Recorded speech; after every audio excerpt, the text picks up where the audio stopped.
Good morning students आज हम आपको असेसमेंट फॉर लर्निंग विषय की थर्ड यूनिट का फर्स्ट टॉपिक जिसमें need and importance of CCE and problems facing by teacher इस टॉपिक पर हम विचार करेंगे। सीसीई से भाव है continuous and the comprehensive evaluation. ये एक ऐसा सतत और व्यापक मूल्यांकन का विषय है। बच्चों, आज हम निरंतर चलने वाले मूल्यांकन और व्यापक मूल्यांकन के बारे में चर्चा करेंगे। सतत और व्यापक मूल्यांकन से हमारा आशय उस मूल्यांकन की प्रणाली से है जिसमें विद्यार्थियों का निरंतर विकास की ओर ध्यान दिया जाता है।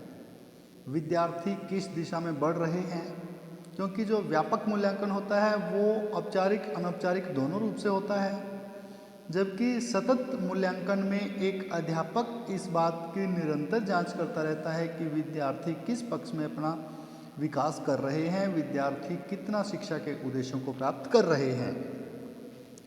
शिक्षा की प्रणाली का ये एक अभिन्न अंग है, क्योंकि यदि सतत या निरंतर मूल्यांकन नहीं होगा तो विद्यार्थी किस दिशा में आगे बढ़ रहे हैं, शिक्षा के उद्देश्यों को कितना प्राप्त कर रहे हैं, एक अध्यापक को इसकी जानकारी नहीं होगी।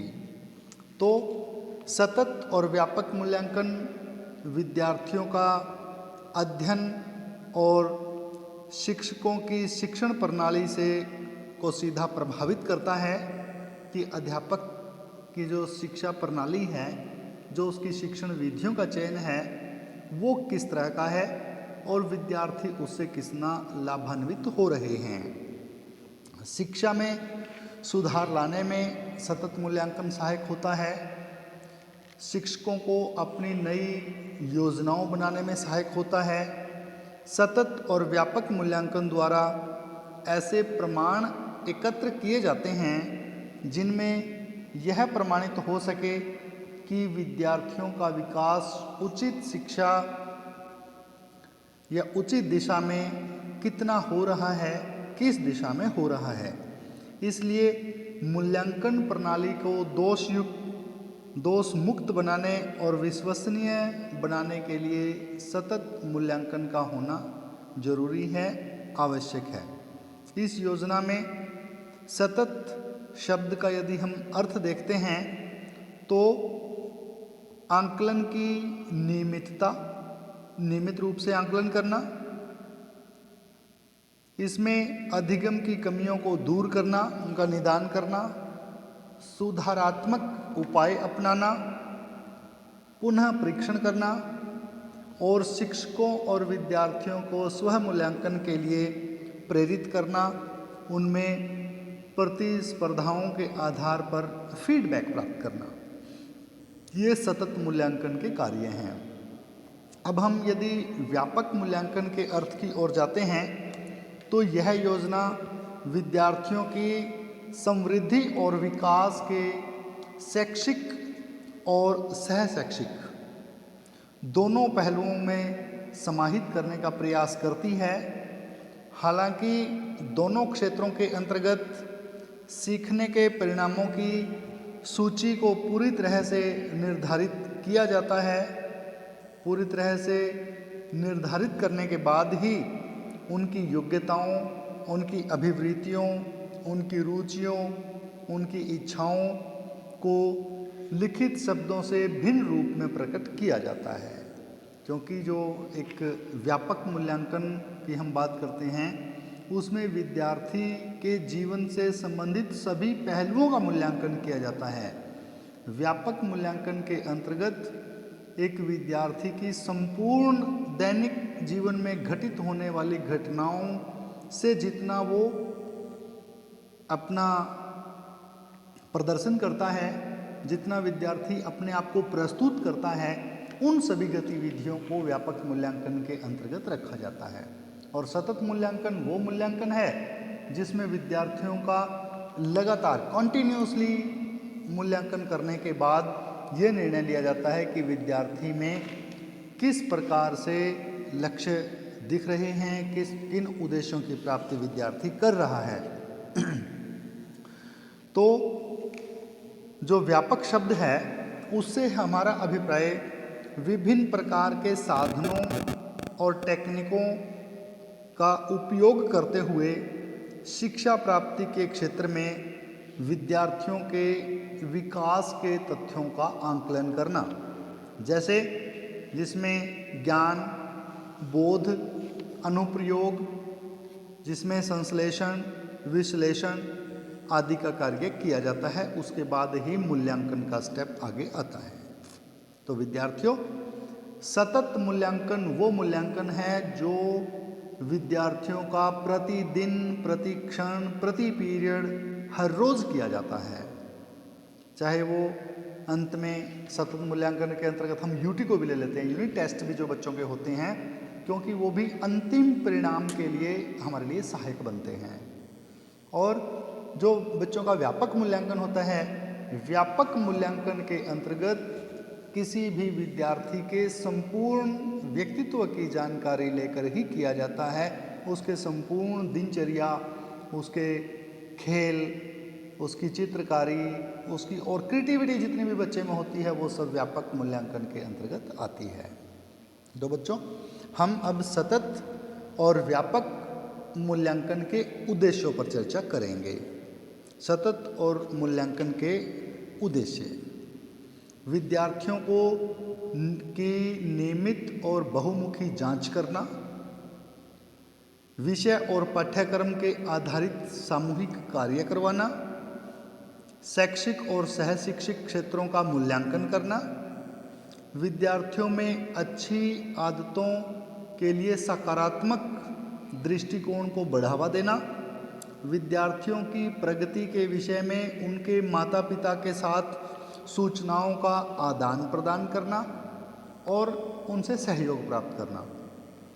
सतत मूल्यांकन का उद्देश्य एक विद्यार्थी जिस ग्रुप में रहता है उस संपूर्ण ग्रुप का निरीक्षण करके उनकी कमियों को जांचना, विद्यार्थियों को उन कमियों को दूर करने के लिए अभिप्रेरित करना।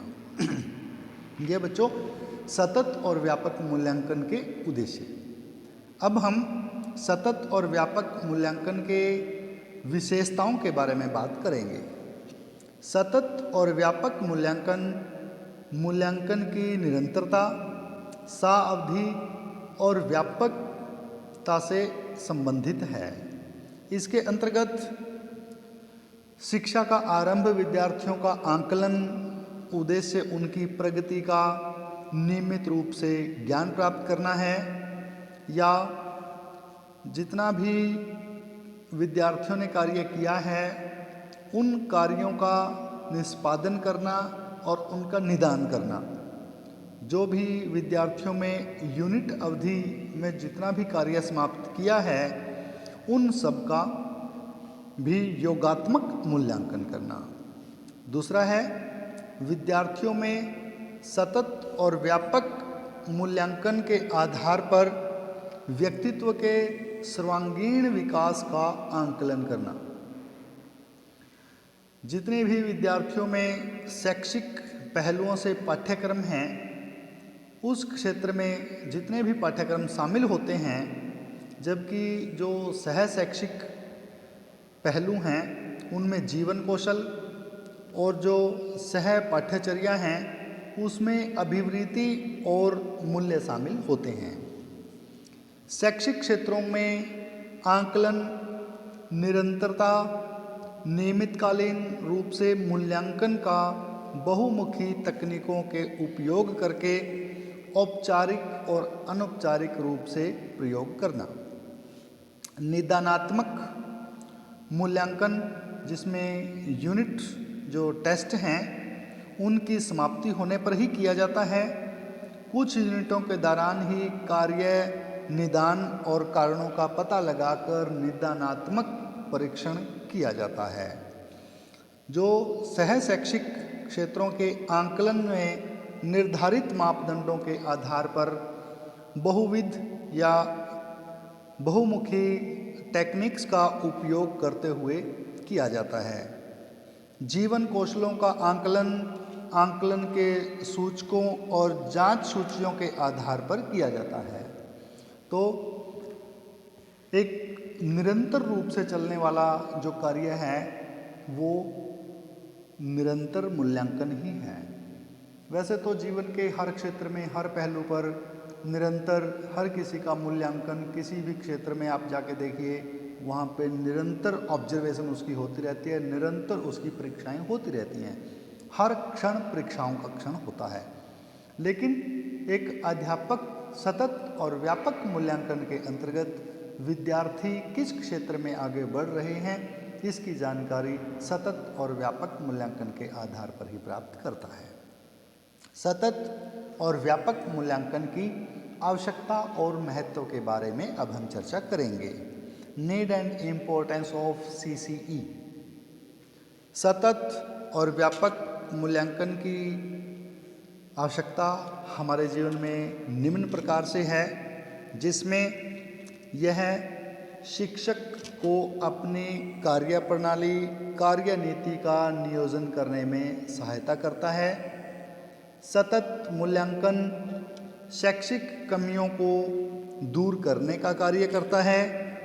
सतत मूल्यांकन विद्यार्थियों की प्रगति और प्रगति की सीमा या प्रगति की मात्रा को नियमित रूप से आंकड़े इकट्ठे करने में मदद करता है, सहायता करता है। सतत मूल्यांकन के द्वारा ही विद्यार्थियों को अपनी शक्तियों से भाव है उनमें प्राप्त ज्ञान और कमजोरियों का पता करने में सहायता करता है। सतत मूल्यांकन से विद्यार्थियों की अभिरुचि का ज्ञान होता है, उनकी कमियों का निवारण किया जाता है, उनमें अधिक अभिप्रेरित किया जाता है, उनमें और अधिक अभिरुचियां जागृत करने का कार्य किया जाता है।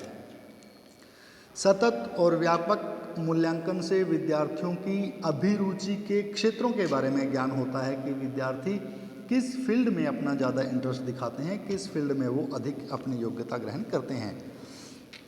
यह केवल विद्यार्थियों का ही नहीं बल्कि पाठ्यक्रम से संबंधित भी सुधार करने के लिए प्रेरित करता है। पाठ्यक्रमों और जितना भी जीवन वृत्तियां हैं, जो बच्चों के कैरियर्स हैं, उनका चुनाव करने के बारे में और भविष्य के फैसले लेने में भी सतत और व्यापक मूल्यांकन सहायता करता है। सतत मूल्यांकन ही शैक्षिक और सह शैक्षिक क्षेत्रों में विद्यार्थियों की प्रगति की सूचना और उनकी हमें फीडबैक देता है। सतत मूल्यांकन हमें समय समय पर विद्यार्थियों, शिक्षकों तथा अभिभावकों को विद्यार्थियों की उपलब्धियों के बारे में जागरूक करने में सहायता देता है। ये उपलब्धि कोई कमी हुई है, कुछ उपलब्धियां बढ़ी हैं, इन सब के बारे में संभावित ज्ञान प्राप्त करने में भी सतत मूल्यांकन हमारी मदद करता है।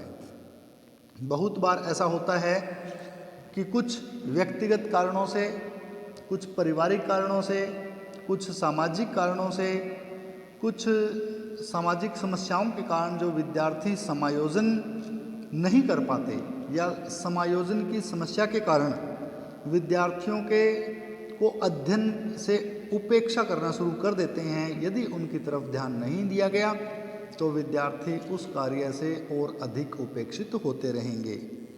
यदि शिक्षक, विद्यार्थी और विद्यार्थी के अभिभावक यानी माता पिता विद्यार्थियों की उपलब्धि की अचानक आई गिरावट की तरफ ध्यान ना दें तो विद्यार्थी में अध्ययन की उपेक्षाएं बढ़ जाएंगी और निरंतर उस अध्ययन में गिरावट आती जाएगी।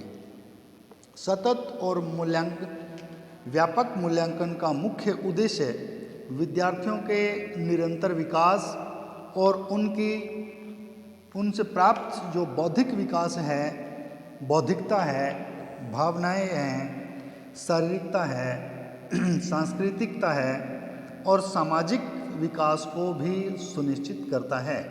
इसलिए यह विद्यार्थियों को केवल शैक्षिक उपलब्धियों के आंकड़े एकत्रित करने तक ही सीमित नहीं है, सतत और व्यापक मूल्यांकन का उद्देश्य बहुमुखी है। ये प्रत्येक विद्यार्थी के लिए आवश्यक है, क्योंकि इसके आधार पर ही विद्यार्थी को किस क्षेत्र में जाना है, किस क्षेत्र में कार्य करना है, कैसे उसको प्रगति करनी है, ये एक अध्यापक निर्धारित करता है कि विद्यार्थी किस दिशा में अपना कार्य आगे बढ़ा रहे हैं। बच्चों, ये हमने सतत और व्यापक मूल्यांकन की कुछ आवश्यकताओं के बारे में बात की। अब हम इनके लाभ के बारे में बातें कर लेते हैं। सतत मूल्यांकन से विद्यार्थियों को बहुमुखी लाभ प्राप्त होता है, क्योंकि यह शिक्षक को अपनी नीतियां बदलने में, प्रभावकारी नीतियां बनाने में मदद करता है। सतत और व्यापक मूल्यांकन विद्यार्थियों को उनकी प्रगति के बारे में, प्रगति और जितना प्राप्त ज्ञान है उसकी मात्रा के बारे में नियमित रूप से आंकड़े एकत्रित करने में सहायता करता है। सतत और व्यापक मूल्यांकन विद्यार्थियों में शैक्षिक कमजोरियों का निदान करने में हमारी सहायता करता है। यह शिक्षक को तत्कालीन फीडबैक उपलब्ध करवाता है, जिससे उसे ये फैसला करने में सहायता मिलती है कि कोई भी विशेष यूनिट या पाठ समूची कक्षा में फिर से पढ़ाए जाने की आवश्यकता है, या विद्यार्थियों ने पढ़ाया हुआ जो पाठ है उसको सीख लिया है। सतत और व्यापक मूल्यांकन विद्यार्थियों में अध्ययन की आदत को डेवलप करता है, अच्छी और आदतों को विकसित करता है, उन्हें सही समय पर गलतियों को सुधारने के अवसर प्रदान करता है। सतत और व्यापक मूल्यांकन द्वारा शिक्षक विद्यार्थियों को उनकी कमजोरियों को बताता है, उनके जो क्रियाकलाप हैं उनसे उनको पर्याप्त दिशा में मोड़ दे सकता है, उनको अभिप्रेरित कर सकता है। सतत और व्यापक मूल्यांकन के आधार पर ही विद्यार्थियों की अभिरुचियों और प्रवृत्ति वाले क्षेत्रों में विद्यार्थी को और अध्यापक दोनों को ज्ञान हो जाता है कि विद्यार्थी को विषयों और पाठ्यक्रम तथा उनको कैरियर संबंधी जितना भी निर्णय लेना है उसमें विद्यार्थी किस प्रकार से आगे बढ़ सकते हैं, अर्थात ये विद्यार्थियों को अपने कैरियर बनाने में भी सहायता प्रदान करता है।